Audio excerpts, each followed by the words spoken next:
শিউলি কিচেনে আপনাদের সবাইকে স্বাগত। আশা করি সবাই ভালো আছেন। আজকে আমি নিয়ে এসেছি একটা নতুন রেসিপি, মূলো শাক আলু কুমড়ো দিয়ে ভাজা।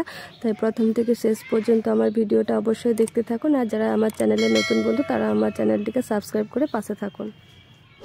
প্রথমেই কড়াইয়ে সর্ষের তেল দিয়ে রসুন শুকনো লঙ্কা ফোড়ন দিচ্ছি, দিয়ে দিচ্ছি সামান্য কালো জিরে। এরপর দিয়ে দিচ্ছি একে একে কেটে রাখা কুমড়ো, দিয়ে দিচ্ছি আলু মূলো, আর দিচ্ছি কুচিয়ে রাখা মূলো শাক, সামান্য পরিমাণ লবণ। এবার মূলোর শাকটা সবজির সাথে মিশিয়ে দেব। ঢাকা চাপা দিয়ে সবগুলো সবজিকে ভালোভাবে সিদ্ধ করে নেব। এখানে আমি কোনো রকম জল ব্যবহার করব না। শাক থেকে যে জল বেরিয়ে যাবে সেখান থেকে আলু কুমড়োটা সিদ্ধ হয়ে যাবে। মূলো শাক আপনারা অনেকেই অনেক রকমভাবে খেয়েছেন। একবার এইভাবে আলু কুমড়ো দিয়ে ভেজে খেয়ে দেখবেন খুব ভালো লাগবে। দিয়ে দিচ্ছি খুবই সামান্য পরিমাণে চিনি।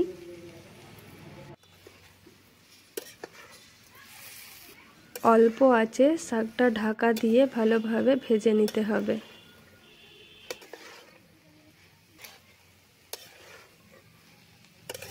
সবজিগুলোও সিদ্ধ হয়ে এসেছে, মূলো শাক ভাজাটাও হয়ে গেছে, খুব সুন্দর একটা কালার এসে গেছে।